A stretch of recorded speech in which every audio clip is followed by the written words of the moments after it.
Bonjour, bienvenue dans la série sur la cosmologie.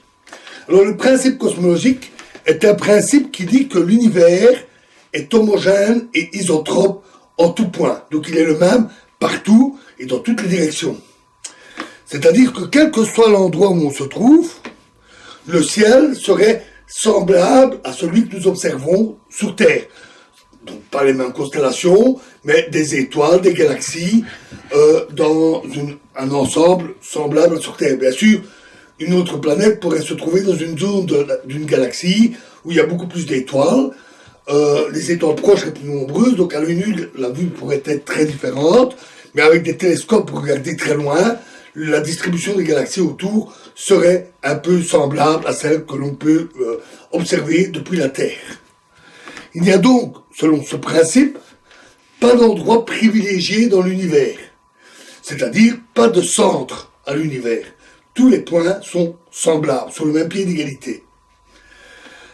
On a vu, lorsqu'on a parlé du contenu de l'univers, que les galaxies étaient organisées sous forme de structures. Il y a des groupes, des amas, des super-amas. Et si on regarde au-delà, pour des tailles plus grandes, il n'y a plus de structure particulière qui se dégage. Juste des amas et des super-amas distribués un peu partout, sans organisation spéciale. Prenons un cube dans l'univers de 10 millions d'années-lumière de côté. Un grand cube de 10 millions d'années-lumière. Notons que ça fait un volume considérable. Ça fait plus de 1000 milliards d'années-lumière cube. Donc c'est un cube vraiment énorme. Dans ce cube, comptons le nombre de galaxies, d'amas et de super-amas. Alors, le principe dit que dans tout cube que l'on prendrait dans l'univers, on obtiendrait des nombres identiques aux fluctuations statistiques près. De cette identité, de ce nombre identique dans tous les cubes, on déduit à l'inverse le principe cosmologique. Et c'est aussi un argument en faveur de l'homogénéité du rayonnement fossile, c'est-à-dire qu'on a vu qu'on le voyait isotrope, et donc on en déduisait qu'il devait être homogène, le même partout. Le fait que l'univers soit semblable en tout point implique aussi un tel résultat pour le rayonnement fossile. Évidemment, ce n'est vrai qu'à très très grande échelle. J'ai parlé de 10 millions d'années-lumière, voire plus, 100 millions, 1 milliard d'années-lumière. À petite échelle, évidemment, l'univers est structuré.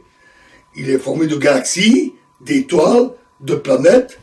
Nous, si l'univers était strictement homogène, lisse, avec un gaz uniformément réparti, on l'a vu, quelques molécules par centimètre cube, à ce moment-là, on n'existerait même pas, parce qu'il n'y aurait pas de structure, rien. Mais il est structuré à petite échelle, mais à grande échelle, il n'a pas de structure particulière. Alors, qu'en est-il de sa validité? Alors, on a fait de grands relevés avec des télescopes. Il y a de grands programmes de relevés cartographiques de l'univers, où on relève la position, la distance de toutes les galaxies. C'est un travail particulièrement, et qui ont confirmé ce résultat. Le principe cosmologique est donc confirmé par l'observation. Notons que c'est un travail de grande ampleur. Il y a environ 100 milliards de galaxies, on les compte pas à la main. Donc actuellement, on utilise des systèmes qui permettent une observation en grand angle. Donc on prend une portion du ciel contenant des millions de galaxies, ce qu'on appelle des vues en espace profond, et les relevés se font de manière automatique par des ordinateurs. Malgré tout, c'est une analyse qui doit se faire de manière précise, parce que l'univers est en expansion. Donc, par le passé, il était plus dense. Et donc, forcément, le nombre de galaxies dans un volume donné était plus élevé.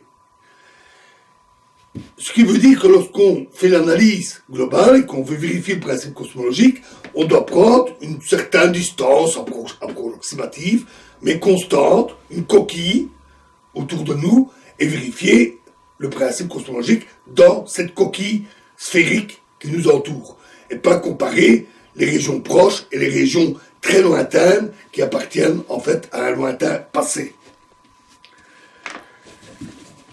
Il faut faire aussi attention aux biais, parce que quand on observe des galaxies extrêmement lointaines, on ne voit que les objets les plus brillants. Les plus petits étant trop loin pour être vus, trop peu brillants pour être vus. Et donc, on risque de fausser le décompte. Il faut être prudent dans l'analyse. Heureusement, l'évolution de l'univers est suffisamment lente, à l'échelle de millions de milliards d'années, pour que les mesures soient valables, et les mesures sont même très précises. Le principe cosmologique, à très grande échelle, est extrêmement bien vérifié. Qu'en est-il de l'expansion elle-même? On peut parler de l'expansion. Alors, prenons l'expansion vue de la Terre. Nous sommes là, il y a une galaxie ici, deux autres là, et encore deux autres ici. On les met à distance identique pour simplifier le raisonnement. Et au milieu, nous sommes là. À une certaine distance d, la vitesse de la galaxie sera h fois d, la constante de Hubble, fois la distance. Et donc, la vitesse d'éloignement est proportionnelle à la distance. 2 fois plus loin s'éloigne 2 fois plus vite. Et donc, au bout d'un certain temps, les galaxies vont se retrouver comme ceci. Elles vont s'espacer de manière régulière. Considérons maintenant un extraterrestre qui serait dans la galaxie X. Qu'en est-il de son point de vue? Eh bien, à l'instant initial, de son point de vue, les galaxies seront espacées également de manière régulière. Et après la même durée, en décalant le graphique, la galaxie X se trouvant là, en décalant le graphique, on retrouve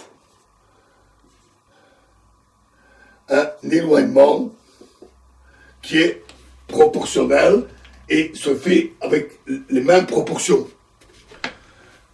De cette petite analyse, on en déduit que du point de vue de l'extraterrestre X, la loi de Hubble est également V égale HD. L'expansion est donc la même en tout point. En tout point, on voit les galaxies s'éloigner en suivant la loi de Hubble. En fait, ceci n'est vrai que si la relation est linéaire. Et inversement, comme on vient de le voir là, une relation linéaire implique que c'est vrai. La loi est universelle si et seulement si elle est linéaire. Donc, la loi de Hubble est tout à fait consistante avec le constat du principe cosmologique. Ça veut dire aussi que l'expansion des galaxies ne doit pas vraiment être considérée comme un éloignement de nous en particulier, mais plutôt un éloignement mutuel. Les galaxies s'éloignent les unes des autres. Un peu comme une foule qui se disperserait et qui ne fouille pas nécessairement un des individus.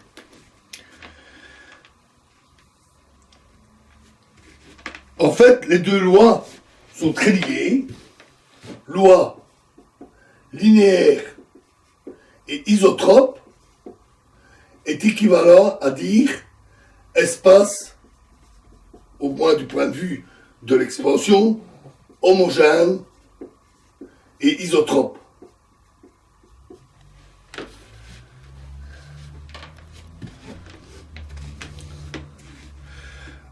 Attention à un détail, à nouveau, voir loin, c'est voir dans le passé.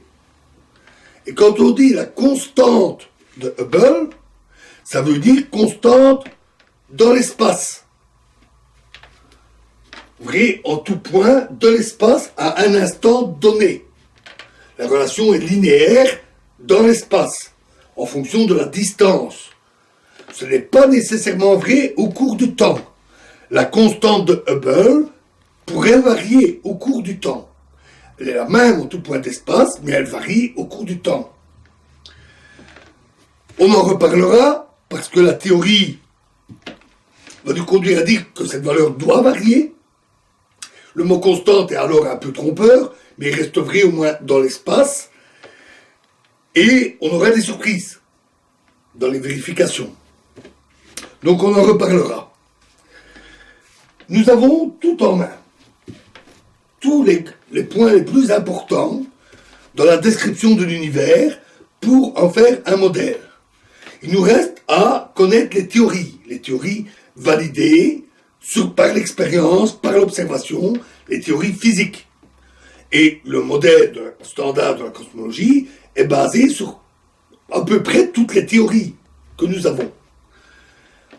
On verra les principales, on verra ça, on va voir ces théories, les différentes théories dans les grandes lignes, ce dont nous avons besoin de savoir, au moins pour savoir de quoi on parle, c'est un minimum, et donc ça sera relativement court pour chaque théorie et très vulgarisé.